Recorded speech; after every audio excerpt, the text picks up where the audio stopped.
What happens when we chase the past and find it's no longer waiting for us? What do we do when love slips through the cracks of time and we're left holding the echo of what once was? This is not just a story about lost love. This is a story about returning, about remembering, about rediscovering yourself. My name is Lena, and this is how I came back for someone I once loved and found someone even more important myself. I grew up in a quiet town, the kind of place where time walked slowly and everyone nodded when they passed you on the street. The air always carried the scent of rain or firewood, and seasons didn't rush each other. There was comfort in its rhythm. Just 2 houses away lived Ethan. He had the kind of laughter that made you smile without knowing why, and a silence that never felt empty. We shared everything: school books, bad jokes, secrets whispered under the tree near the old playground. He was my first real friend, and something more than that. He never tried to fix my problems. He just sat with them next to me. When I caught the flu, he walked to the pharmacy with his dad's scarf wrapped awkwardly around his neck, holding a thermos of soup like it was treasure. He didn't say, "Get better soon." He simply stayed, and that was enough. Then came the letter. A thin envelope with a name in the top left corner that meant opportunity, adventure, and distance. I had been accepted to university. Not just any university, but one across the country, with tall libraries and professors whose names were printed on the spines of books. It was the dream I had painted for myself, one late night sketch at a time. But that dream came with a cost. On my last night in town, Ethan and I sat on a bench outside my house, wrapped in a shared silence. The stars looked different that night, closer, like they were listening. "Will you wait for me?" I asked, barely above a whisper. His hand found mine.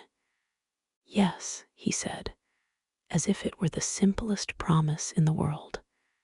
And so I left. The city was noise. Bright lights, crowded sidewalks, unfamiliar streets. I threw myself into studying long hours at the library, coffee at midnight, lectures that felt like running marathons with your mind. But no matter how far I drifted into this new world, I carried Ethan in my thoughts. I saw his face in the fogged windows of the train. I heard his voice in the gaps between chapters.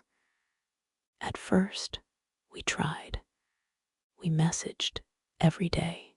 We sent voice notes, blurry selfies, promises wrapped in digital hugs.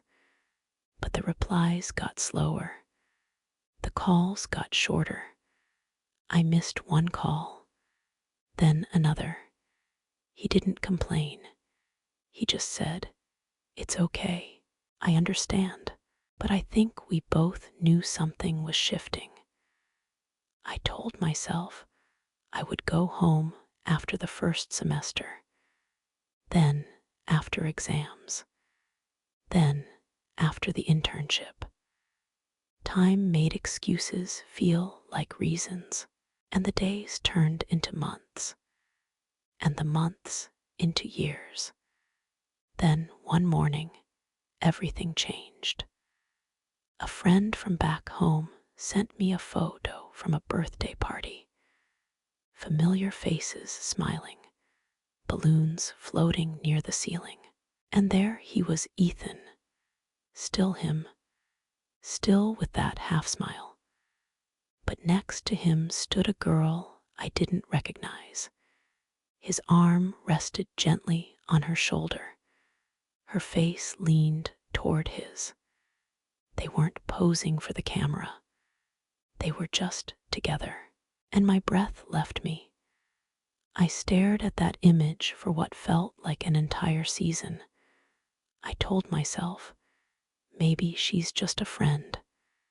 But the truth doesn't whisper. It speaks. I didn't cry. Not at first. I just sat still, hands cold, chest tight.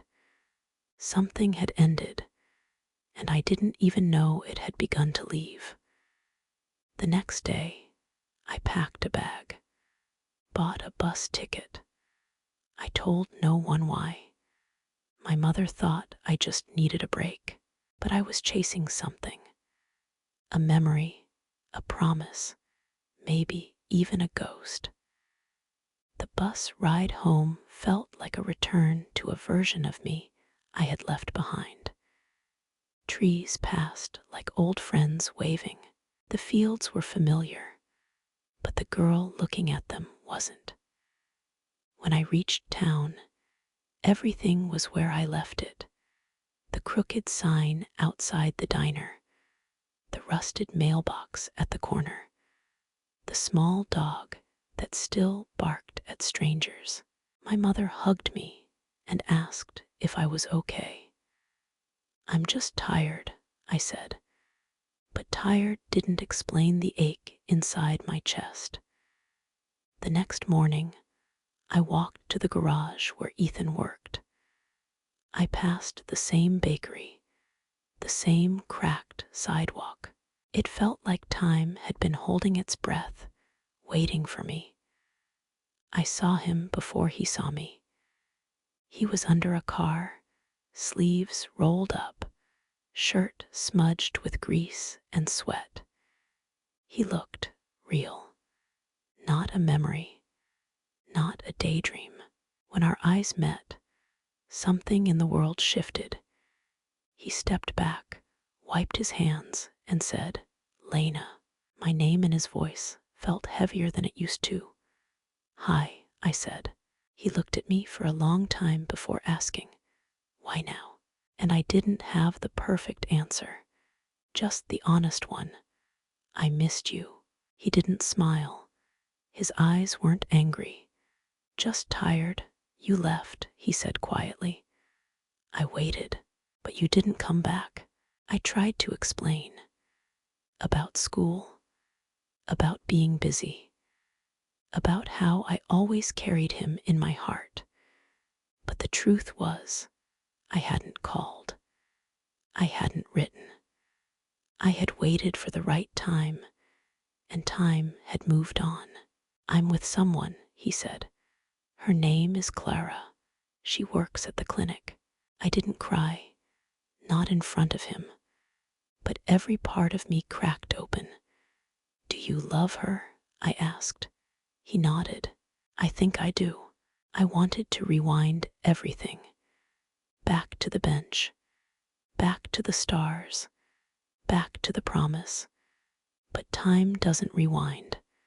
I whispered, "I thought you were waiting." And he said I was, "But you were gone too long." He didn't say it with anger, just a kind of final sadness that says everything's already been said. I walked away from that garage with the weight of every missed message, every unsent letter, every "next time" I had whispered to myself. The sun was warm, but I felt cold, and somewhere between his goodbye and my silence, I realized that I had come back for him, but he didn't need me anymore. I didn't sleep that night. I lay on my childhood bed, staring at the ceiling I had once covered in glow-in-the-dark stars. The room was smaller than I remembered, or maybe I had simply grown beyond its walls. The silence was different now. It wasn't peaceful. It was heavy, I thought of Ethan's face, the sound of his voice saying her name, Clara, a name I didn't know, but now would never forget. The next morning, I went for a walk through town. The places that once felt like mine now felt borrowed. I passed the school, the park, the library. Nothing had changed, yet nothing was the same. At the market, I saw Helen, a girl who used to sit behind me in science class. Her smile was real, but her eyes looked surprised. Lena, is that really you? I nodded. Yeah, I came home. She looked at me for a moment before asking what everyone was too kind to say aloud. Did you come to see him? I didn't answer, but I didn't have to. She continued, her voice softer. He changed, Lena. After you left, he waited, but he felt alone. I think it broke him a little. I didn't realize I was crying until I felt the tear hit my hand.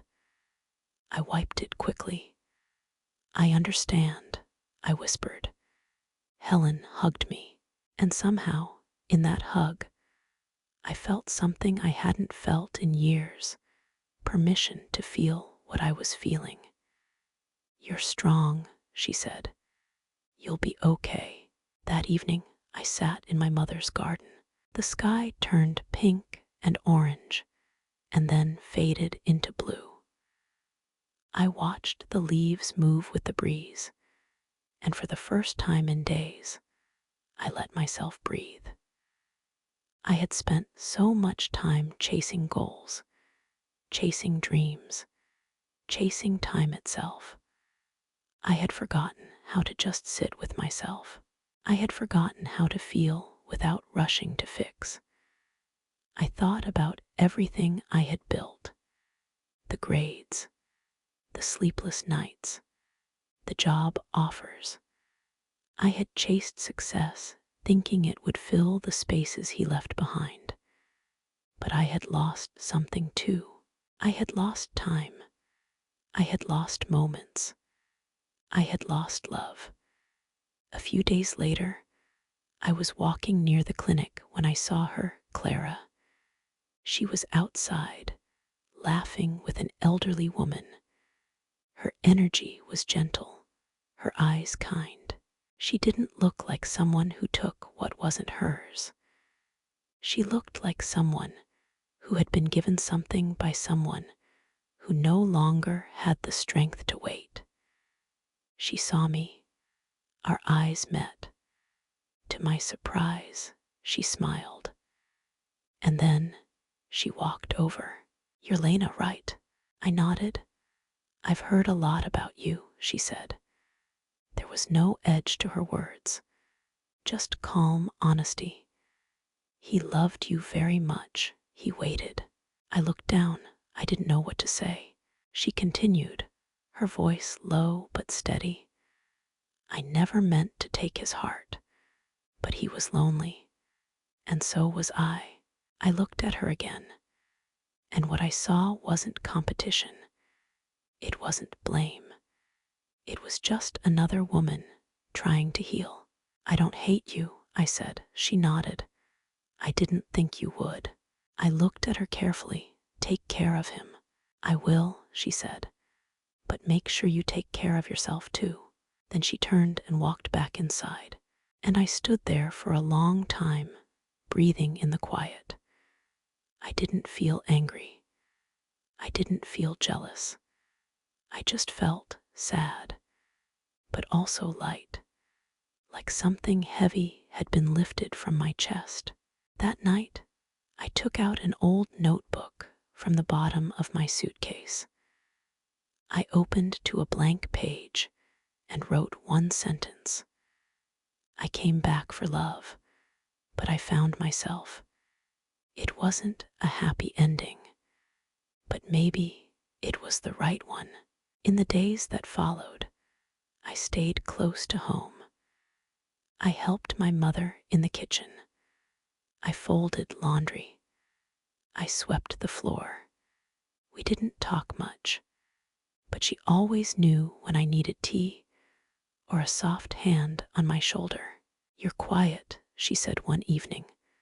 "I have a lot on my mind." She nodded.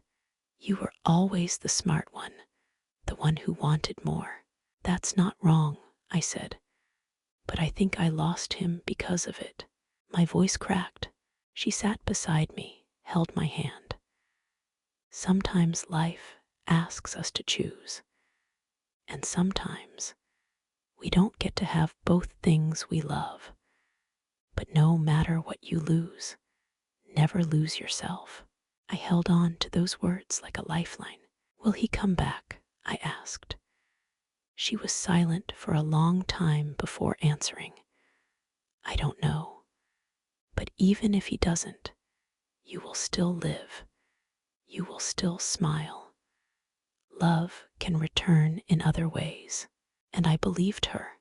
2 mornings later, I walked past the clinic again. And there she was, Clara, standing under the awning, looking at her phone. She looked up and saw me. This time, she didn't smile. She just nodded, and I nodded back. It wasn't awkward. It wasn't cold. It was just understanding. Later that afternoon, I went to the corner store to buy bread and eggs. As I stepped outside, something stopped me. Across the street, near a tall tree, stood Ethan. He saw me. I saw him. Neither of us moved. And then, slowly, he began to walk toward me. We didn't hug. We didn't cry. He just stopped in front of me and said, "Can we talk?" I nodded. We walked in silence until we found a bench near the park, the one we used to sit on when we were kids. "I didn't think you'd come back," he said. "I didn't think I'd take so long," I answered. "But I did." He looked down at his hands. "I was angry," he said, "but also sad. I missed you for a long time." "I missed you too," I said, "every day. But I didn't write. I didn't call. I thought I had time. But time kept moving." He nodded slowly. "Life does that." Then he spoke about Clara. "She's kind. She likes simple things. She helps her mother. She brings me peace." I smiled, a small, honest smile. "She sounds good for you." He looked at me again. "But when I saw you in the garage that day, I thought I was okay. But everything came back. I felt my heart tremble." "I'm confused, Lena," he said. "Me too," I whispered. We sat in that silence together, the kind that doesn't demand to be filled. "I didn't come back to take you away from her," I finally said. "I just needed to say something." He turned toward me, waiting. "I'm sorry," I said, "for making you wait so long, for thinking love could freeze in time. I thought I was doing the right thing, but I hurt you." For the first time, his eyes softened. "Thank you," he said. It felt like we were us again, just for a moment, but we both knew we weren't the same people anymore. He stood. "I should go, Clara's waiting." I stood too, of course. He looked at me one last time. "You're going to be okay, Lena. I know you will." "You too," I said. He gave me a small smile, and then he walked away. I watched him go, and my chest ached. But behind the ache, there was peace. I had lost him. Yes, but I had found the courage to come home, to face the truth, to let go. And in doing that, I was beginning to find something I had been missing for far too long. The house felt different after he left. Not because anything had changed, but because something inside me had. I no longer walked around waiting for a message or replaying conversations that had already ended. I didn't expect anything anymore, and maybe that was the beginning of real peace. A week later, I sat on the edge of my childhood bed, folding my clothes back into the suitcase I had unpacked only days before. My mother came in, sat beside me, and placed her hand gently on mine. "Are you ready?" she asked. I took a breath. "Yes, I think I am. Will you be okay?" I looked at her, eyes soft. "I think so. I think I will be better now." She hugged me tightly. "I'm proud of you." And for the first time in a long time, I believed it. I returned to the city, not to the same chaos I had once drowned in, but to something simpler. I found a small job helping people with everyday things. It wasn't glamorous. It didn't come with applause, but it felt real. I listened to people. I helped solve small problems. I made tea for coworkers who were having a bad day. And somewhere in that simplicity, I began to rebuild. I talked more. I laughed more. And slowly, the ache inside my chest began to soften. Of course, I still thought of Ethan. Certain songs still brought back his smile. Certain corners of the city still echoed memories I wasn't ready to forget. But the thoughts didn't hurt the same way. One evening, I made tea in my small apartment and stood by the window watching the street lights flicker on. People walked by, some in a rush, some holding hands, some alone. I watched them and felt something stir in me. Life keeps moving, even when we feel stuck, even when we are broken, even when we think we can't take another step. It moves, and sometimes that's enough. I opened my notebook again, the same one where I had once written only a single line. This time, I wrote more. I wrote about the small things that made me smile that week, about a stranger who held the elevator door, about the old man in the bookstore who said my eyes looked like someone he once loved, about the moment I realized I no longer checked my phone, hoping to see Ethan's name. I wasn't writing to impress anyone. I wasn't writing for him. I was writing for me. Weeks passed. The city turned gold with the change of seasons. I spent my mornings walking to work, wrapped in a coat that reminded me of home. I began to feel lighter, like I was no longer carrying a version of myself that no longer existed. One Sunday, I took the train to the far side of town and found a park I'd never been to before. It was quiet, empty, and full of open sky. I sat on a bench beneath a tree with yellowing leaves and just listened. I didn't check my phone. I didn't scroll. I didn't think about who I used to be. I simply sat there and breathed. And in that stillness, I realized something. Love isn't always about holding on. Sometimes, love is learning how to let go gently, without bitterness, with gratitude even for what it was, for what it gave you, for how it helped you grow. I had spent so long believing that closure only came from words spoken between two people. But now I understood.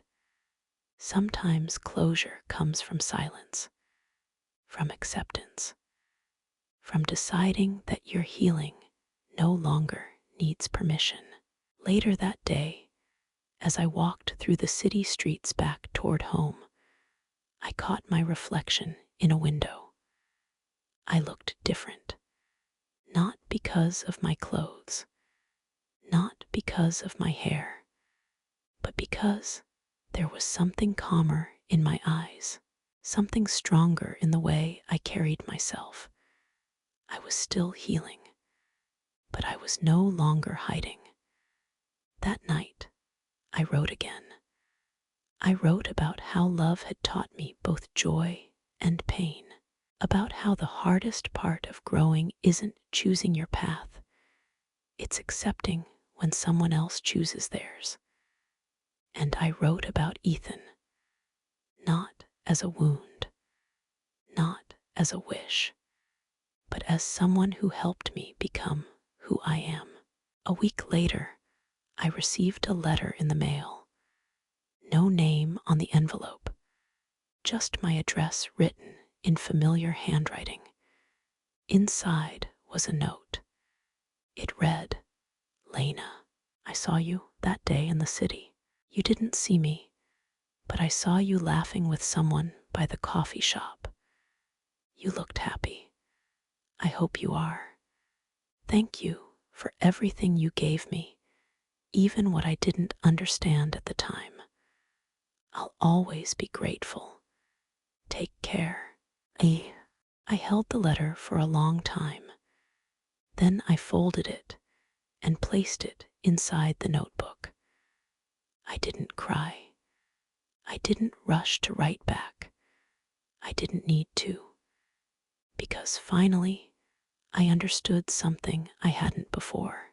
We don't always get the ending we want, but sometimes we get the one we need. And sometimes what we think is the end is just the beginning of something beautiful. I kept the letter in a drawer by my bed.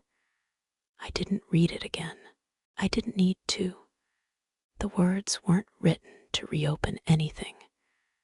They weren't a plea or a promise. They were a quiet closing, a soft light turning off in a room I no longer needed to walk into. Time moved forward. I made new routines. I learned to cook better. I burned fewer pans. I began volunteering at a small community center on weekends, helping teenagers who felt a little lost, the way I once did. I listened to their stories, and in doing so, I found pieces of my own scattered between their words. There was something beautiful about being useful, about being present in someone else's healing while still tending to your own. I realized that heartbreak doesn't make us weaker. It makes us gentler, more aware, more human. One morning, I woke up to rain tapping against the window. I made tea, wrapped myself in a sweater, and sat by the glass watching the world blur through the water. I wasn't sad, just still, and that kind of stillness felt like progress. I started writing again more consistently, not just in the notebook, but online. Short reflections, small poems, quiet truths. People began to find them. Some left comments saying the words felt like theirs, that they saw themselves in what I shared, and that, in itself, was healing. To know that my pain had turned into something that could help someone else. I didn't think about Ethan much anymore. Not in the way I used to. Not with longing or regret. Now, when his name floated into my mind, it came with warmth. Like an old song I no longer needed to play on repeat. Sometimes I passed the places we had once talked about visiting together. A bookstore tucked away in a quiet street. A little cafe with mismatched chairs. I went in, alone, and it didn't feel lonely because I was learning how to be whole again, not because someone loved me, but because I chose to love myself enough to keep going. There was a Sunday in late autumn when I decided to take the train out of the city, no destination in mind, just the need to see trees, real sky, open space. I got off at a small station, wandered through a quiet town, and found a hill overlooking a lake. I sat on the edge, feet dangling, coat zipped up to my chin. The wind was crisp, and the silence was wide. That's when I remembered something Ethan had once said to me years ago when we were lying on the grass behind my house, looking at the stars. You always want to see everything, but I think sometimes you're afraid to be seen. I hadn't understood it back then, but now I did. I had spent so much time building walls made of ambition, perfection, distance, afraid that if someone truly saw me, they might not stay. But maybe the real courage wasn't in chasing love, or even in waiting for it.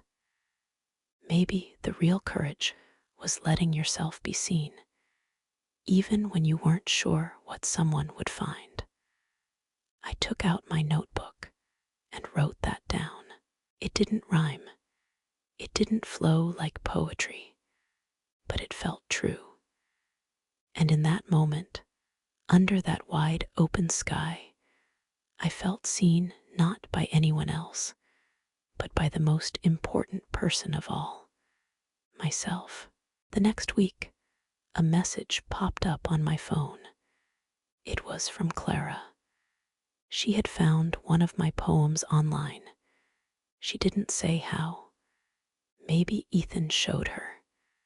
Maybe she stumbled on it by accident. She wrote, "I read your words. They helped me more than you know. Thank you, not just for what you wrote, but for how you let go." I stared at that message for a long time, and then I smiled, because life has a way of folding back on itself, of connecting us in ways we don't always expect, of healing us through the people we once thought broke us. I replied simply, "Thank you for taking care of him and for being kind to me." I didn't expect a reply. I didn't need one, because kindness, when given freely, is enough.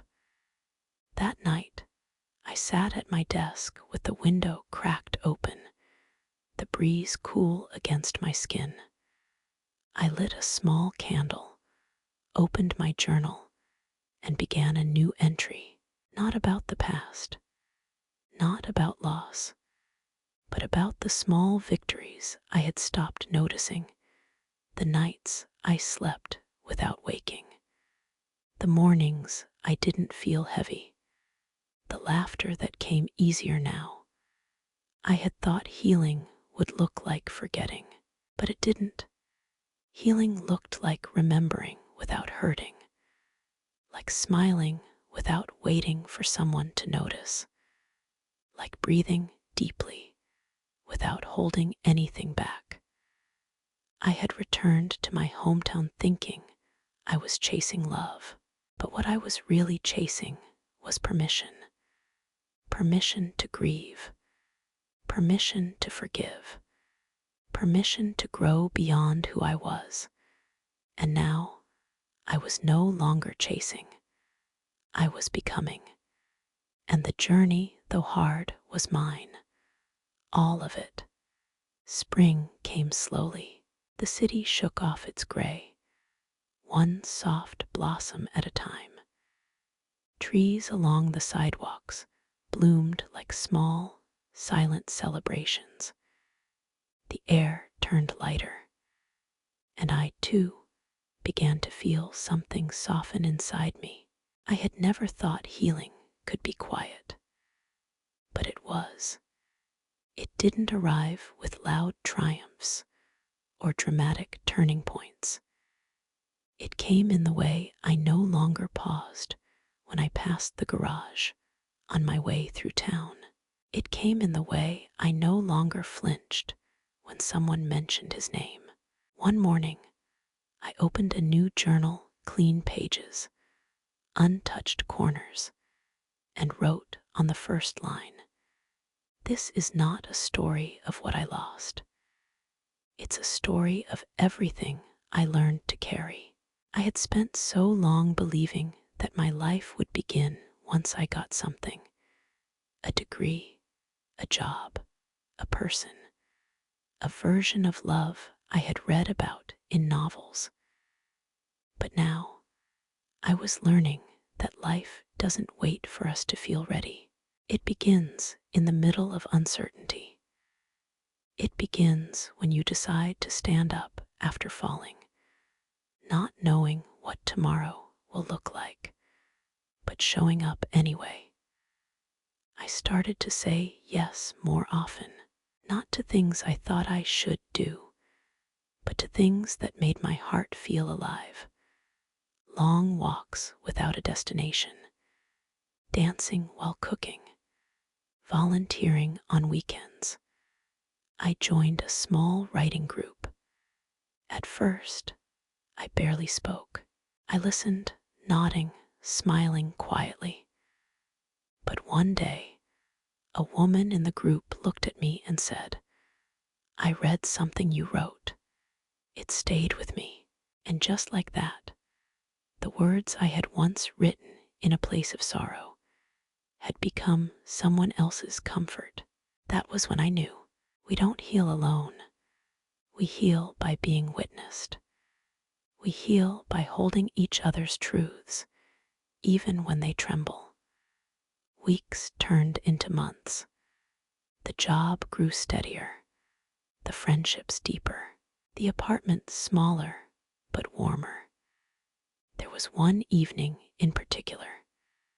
The rain had just stopped, and the street outside glowed with puddles reflecting the soft amber of street lamps. I sat by the window, a cup of tea cooling in my hand, watching as a young couple ran laughing across the street, holding one umbrella between them. They reminded me of us once, but this time the memory didn't sting. It simply smiled, and in that moment, I understood something I hadn't fully grasped before. Ethan had loved me, and I had loved him. But not all love stories are meant to last. Some are meant to teach, to wake you up, to show you who you are when the world doesn't bend the way you hoped it would. I had returned for him, but what I found was so much more sacred. I found the version of myself I had hidden behind ambition, behind duty, behind fear. I found the girl who once believed in magic, the woman who now believes in strength. I found the quiet voice inside me that no longer asks, "Am I enough?" but instead whispers, "I always was." And one final truth settled in my heart. Letting go is not the opposite of love. Sometimes it is the purest form of it. Because when you let go fully, completely, what you're really doing is trusting life. Trusting that what was beautiful, even if it ended, still mattered. That you don't need to hold on to prove something was real. You just need to live in a way that honors what it taught you. I finished my tea, closed my notebook, and smiled, because for the first time, I wasn't waiting for someone to walk back through the door. I was already home, in myself, and that, finally, was enough.